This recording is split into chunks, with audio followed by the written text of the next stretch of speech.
Beautiful evening, friends, and welcome to ISFS, ISST School of Fitness Sciences platform for Fitness Talks with Anand. I am your host for today, Anand Pandya. This show is in association with UHFF, that is United Health and Fitness Federation. Today we have a guest. This is our season 2 that we are launching after a successful season 1. And first episode of season 2, we have a special guest with us. We have chosen a topic which is not discussed much about, or people are not they are reluctant about asking questions regarding the same. So we are having a special guest today. I'll have a small introduction, then have our guest join us. We have with us a physician and a sexologist with 35 plus years in the field of sexual medicine, who believes in educating, counseling, mentoring, and guiding young to old men, women, and couples through his knowledge, training, understanding, expertise, experience on all sexual and relationship matters. Regarding teenage sexuality, pre and post marriage, issues for 40 plus years as well as into the 60s and beyond. Trained in his early years by senior physicians of Pune in all the faculties of medicine like internal medicine, skin and STD, mental illnesses and psychology, urinary issues, glands and hormone problems, etc. And then mentored by the gurus of sexology in India, Dr. Mahinder Vatsa, Dr. Vithal Prabhu, Dr. Prakash Kothari from Mumbai, India, and Dr. Beverly Whipple from New York, USA. His contribution in the field of sexology includes penning 3 books: Kama Tantra, Prem Tantra English, Kama Samasya, समुपदेशन व औषधोपचार मराठी, हस्तमोह बद्दल हितगुज Marathi.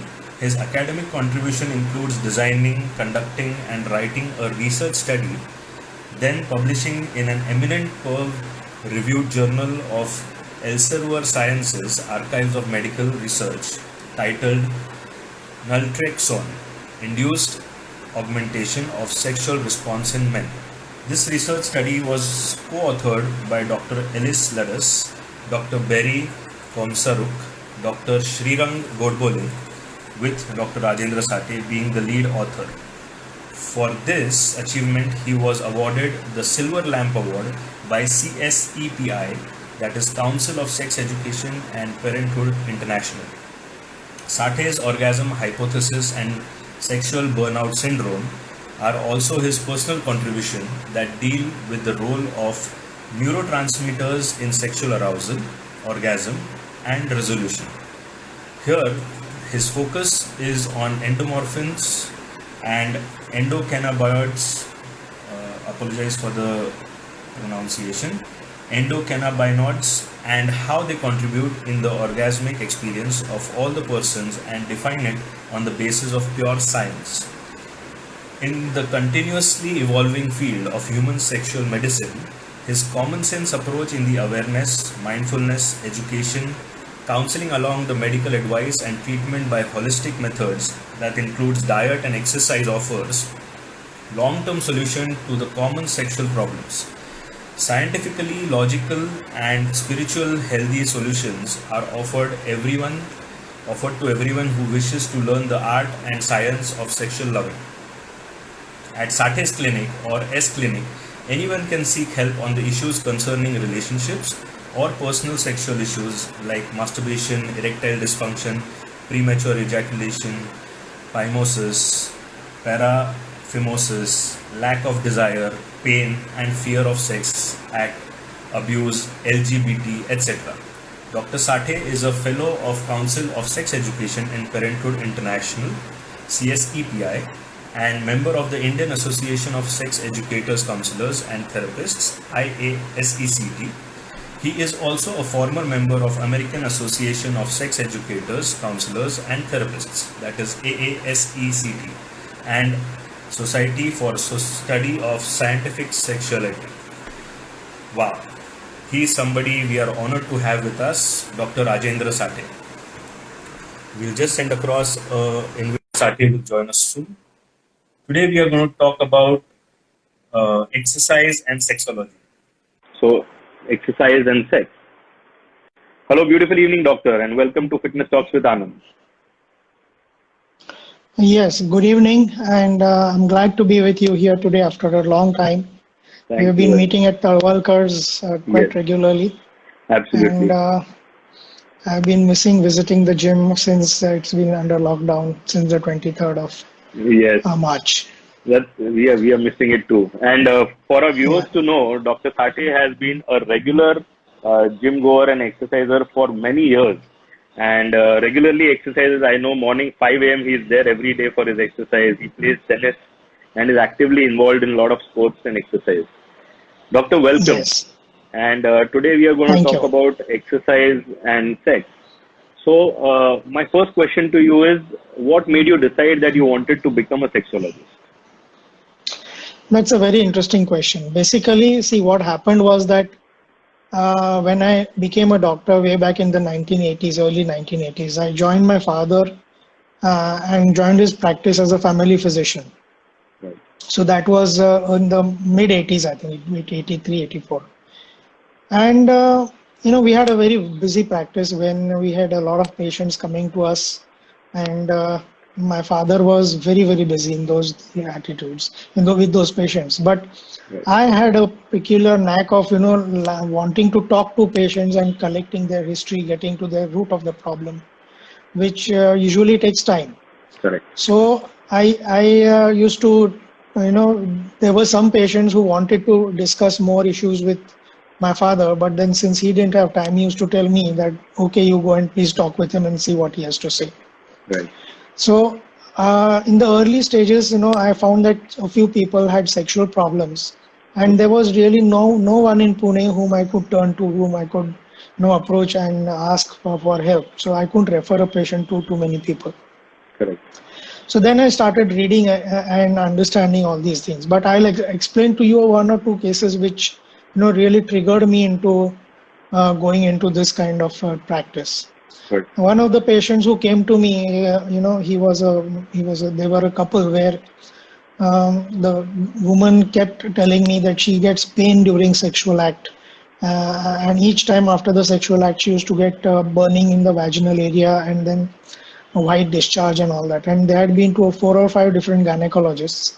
Right. And all of them had given her symptomatic treatment. They had given him some medicines, her some medicines, but the problem still, was not resolved.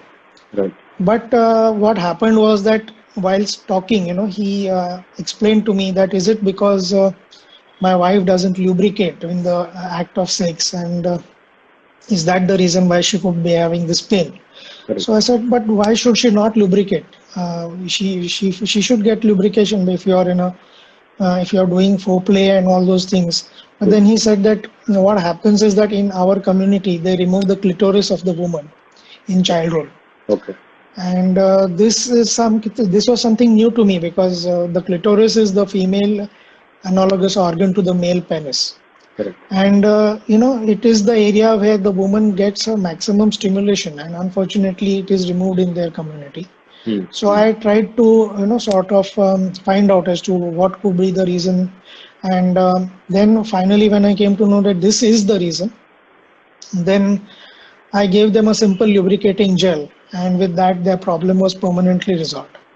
So with just one simple lubricating gel, the problem got resolved. And then, but the problem took time for me to come to a conclusion as to why this could be happening. Correct. Another case which I would describe is of a young man who came to me for an injection, of a particular injection which is prescribed by a psychiatrist. Okay. It is given once in about 20 days, so that his psychiatric problems get sort of resolved. Okay. So he also used to come and talk to me, and then he used to explain to me that all his problems are because his wife is not able to understand what he is saying and what his views are, and then she keeps pestering him for a baby, and that there was no child, and he was not getting any child. So again, whilst talking with him, I came to know after about 3 or 4 sessions that his wife was telling him to be careful about the white substance that comes out of his penis. She mistook semen for smegma. The smegma, I believe, is This is the collection of the is a whitish creamy material that collects under the foreskin of a man, penis, Right. and it has got a very offensive smell, and it is considered that that is an unclean substance, and it could be the cause of cancer of the cervix in women. Okay. So those men who don't keep their penises clean can sort of give cancer to the cervix, and that in those days it was a thought. Today it is still not it is still disputed. Yeah. Even But anyway, I just got to know about it. Yeah. So what she thought was that the semen which comes out of his body is also smegma, and she used to make him wear a condom and have sex. Oh. So when I called both of them together and then I explained what smegma is and what semen is, and then when I told them that, look, these are the dates when your wife is fertile, Right. and then these are the dates when you should have sex. Then after about 2 or 3 months, his wife conceived, and after he conceived, I also was just married at that time. So one day he came with a huge bunch of flowers and a garland, and my wife was surprised. How come this guy has come suddenly with this? And he said that thanks to you that my wife is pregnant now. And this was a simple thing, but it took time, and doctors don't have time to talk to their patients. Correct. That is the main problem. Yes. And that is where I feel as a sexologist, I have to give them enough time so that I'm able to understand the problems and give solutions to the problems. So these 2-3 cases, they triggered my interest in sexuality. And then I went to Mumbai to Dr. Mahinder Vatsa, who writes in the Mirror, Ask the Sex Porn. So he was my first teacher in sexology. And he gave me some basic instructions. Then he also had a lot of material which he shared with me. And he explained to me a lot of basics about sexuality. And that is how, I started practicing sexuality in those days. Wonderful. That's how I started. That's wonderful, doctor. And it's very true. I think that time there must be nobody. You must be one of the first sexologists in Pune. Yeah, there were people, but 1 or 2 people were there. But again, they were very much on the periphery and not even today. I feel sexology as a branch of medicine is still not very much accepted as a mainstream branch. Right. But I feel that unless one goes into it as a mainstream branch, it is difficult for anybody to practice that. Right. There are a lot of new things that I understood and learned. So I also wanted to know that how can an individual or a couple come to know that they need to meet a sexologist, or they understand when do they need to meet a sexologist?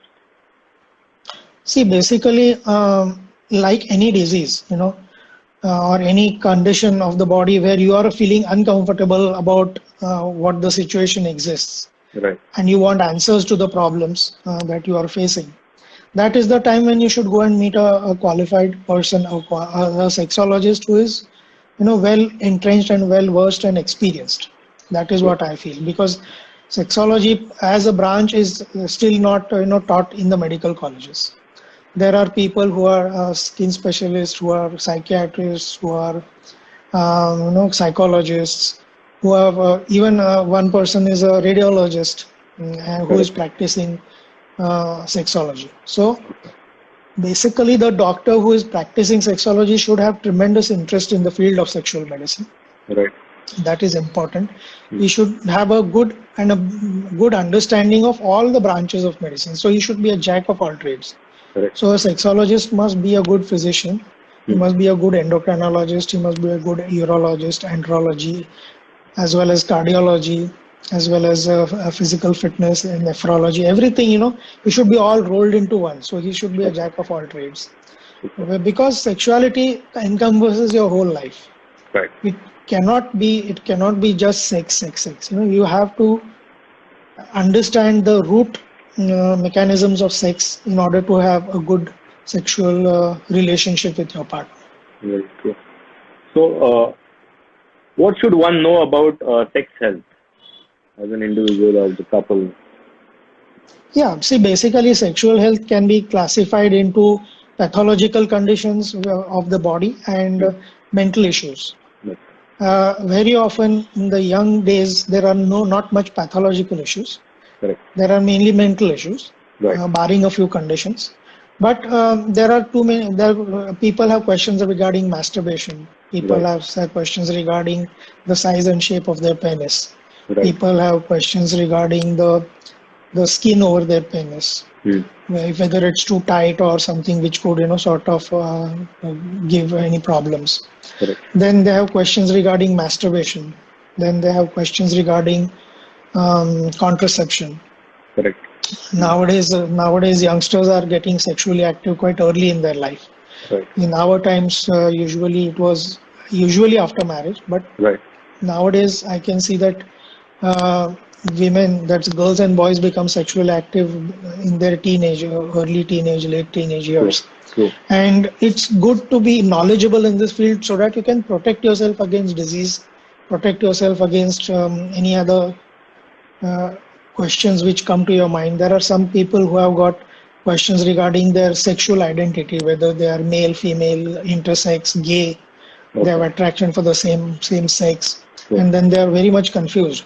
Right. So they should approach a sexologist and find out whether what is happening in their life, what is it, whether it has to be treated, whether it can be treated or not be treated. So this is something which is discussed personally over the table. You cannot just read on that Google doctor and come to your own conclusions. True. So I feel that everyone should sort of be understandable and come and talk to a doctor so that they get their questions answered on all these fields.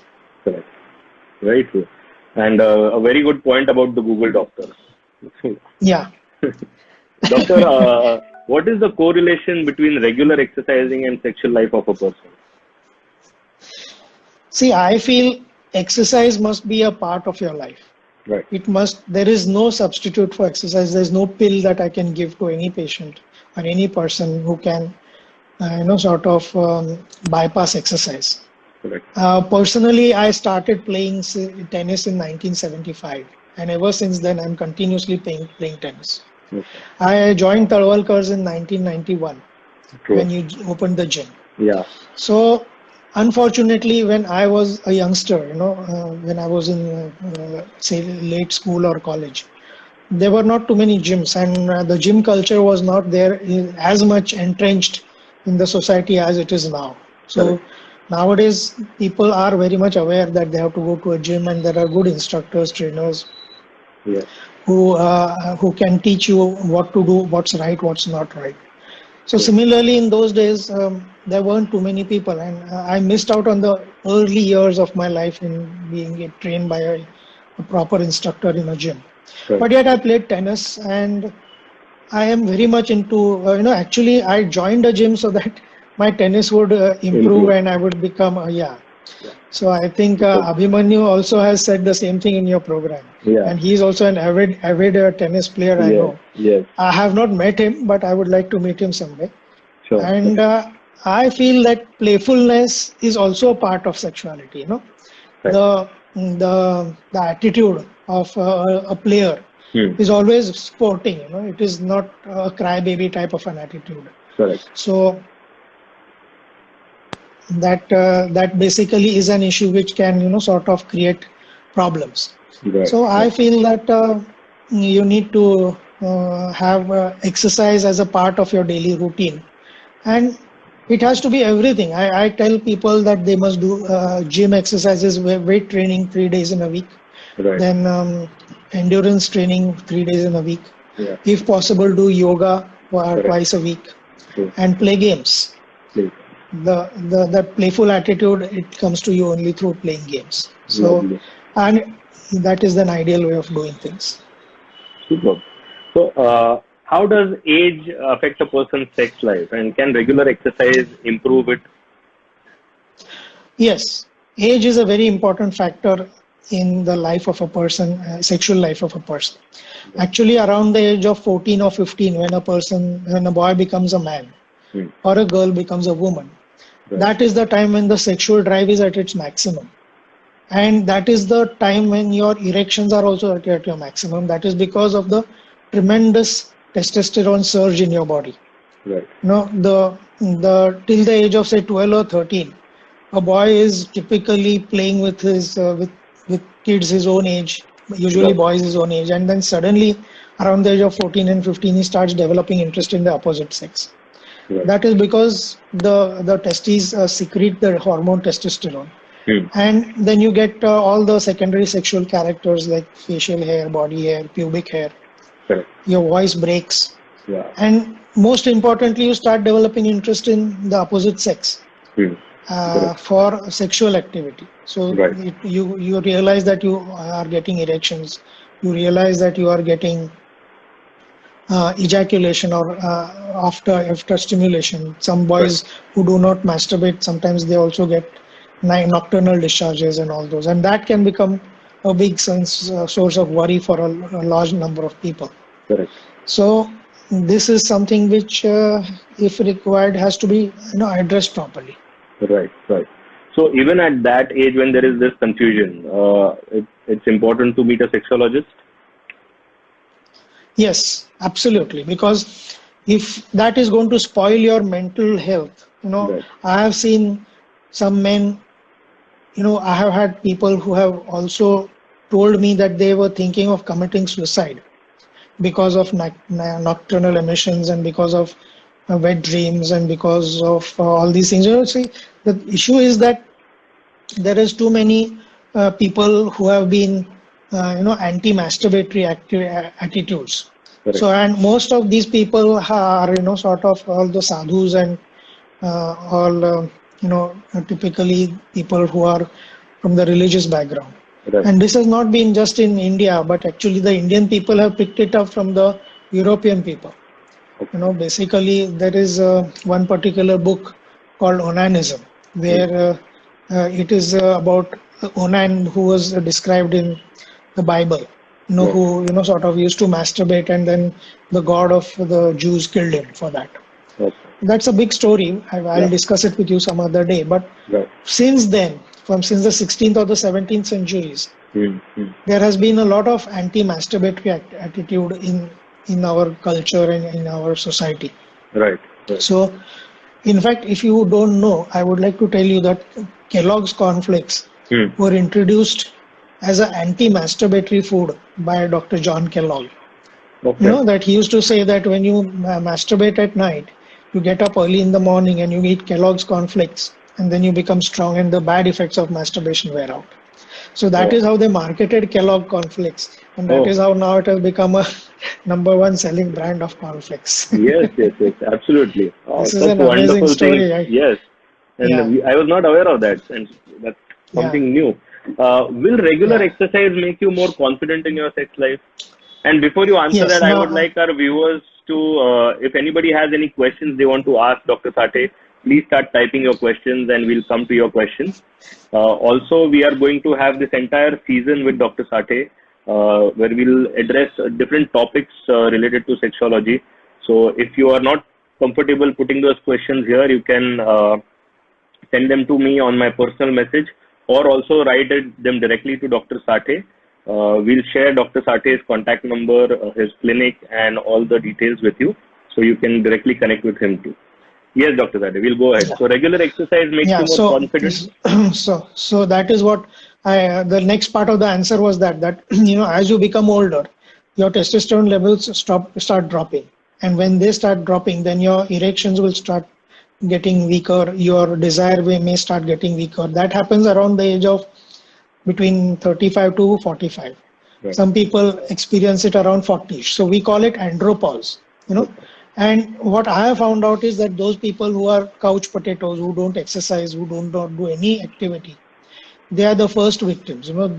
For them, these problems start early in life. Okay. But those people who are who have a regular exercise regimen, have their testosterone hormone levels to boost up. And we know that exercises, especially the isometric exercises that we do in the gym, definitely give higher levels of testosterone. And that way, the sexual power and the endurance and the ability to have sex for a longer duration of time with your partner is enhanced, and then you don't get tired. For example, if you want to have sex for a longer duration of time and you get breathless while Right. doing it, then obviously the body is going to quit. No? Correct. You will either get a lack of erection or you may just ejaculate. Correct. So what is important is that your lungs should be strong, your heart should be strong, your entire muscular strength should be strong, your back muscles should be strong. Correct. Everything has to be strong. Your shoulders, your arms, everything has to be strong enough to support the weight of your body. And if you are a typical couch potato, fat and obese and all those things, then again these problems can keep up cropping up. So long-term exercise is definitely the best medicine if you want to have a good and a healthy sexual life. Wonderful. So true. Thank you, doctor. So I'll again repeat to my viewers that Dr. Sathe is going to be with us for this entire season. So whatever questions you would like to ask him, you can send it to us on email, or you can type it to me on my personal message, or also directly to Dr. Sathe. You have already got his Instagram handle here. Also, Dr. Sathe, can you share some details about your email address, your clinics, and your contact number, so people who want to connect with you can directly? Okay. See, my clinic is in Narayanpet, Pune, which is near the Raman Bagh Chowk area. It's near the HDFC Bank, which is in that near the chowk, and it is besides Kanya Shala, so on Kelkar Road. So it is on the main road. Okay. If you search for Dr. Rajendra Sathe on Google, you will come to my website where all the details are given. Okay. And my mobile number is 818087 4477, and I'm available on WhatsApp. So if you have any questions, you can answer. I will answer them. And ideally, as I said, that come for a face-to-face consultation. Even if